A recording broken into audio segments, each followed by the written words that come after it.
राज्य मागासवर्ग आयोगाने आता मुख्यमंत्र्यांना अहवाल सादर केलाय। मराठा आरक्षणासंदर्भातला अहवाल हा सरकारला सादर करण्यात आलाय।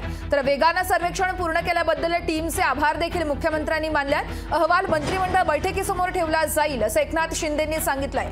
तर 20 फेब्रुवारीला आरक्षणासाठी अधिवेशन घेतलं जाईल। विशेष अधिवेशनात याच अहवालावरती चर्चा होईल आणि सरकार सकारात्मक असताना जरांगेंनी आता उपोषण करायला नको होतं असं देखील मुख्यमंत्री एकनाथ शिंदेंनी म्हटलंय। तर जरांगे पाटलांनी उपोषण मागे घ्यावं असं आवाहन देखील मुख्यमंत्र्यांकडून करण्यात आलंय। तर इतर आरक्षणाला धक्का न लावता आरक्षण देणार असल्याची माहिती यावेळेस मुख्यमंत्री एकनाथ शिंदेंनी दिली आहे।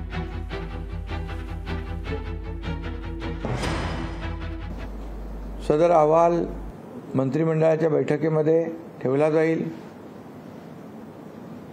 आणि त्यामध्ये सादर करून शासन निर्णय घेईल आणि त्यासाठी विशेष अधिवेशन 20 फेब्रुवारीला आपण जाहीर केलेला आहे। त्या अधिवेशनामध्ये या बाबतीमध्ये चर्चा होईल।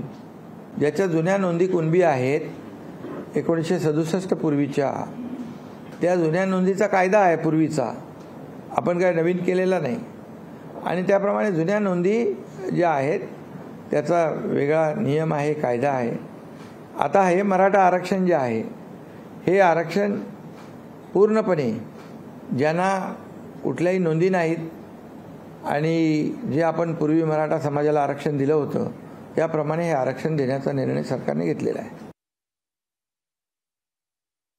20 फेब्रुवारीला विशेष अधिवेशन घेतलं जाईल आणि त्या अधिवेशनात अहवाल सादर केला जाणार असल्याची माहिती मुख्यमंत्र्यांकडून देण्यात आली आहे।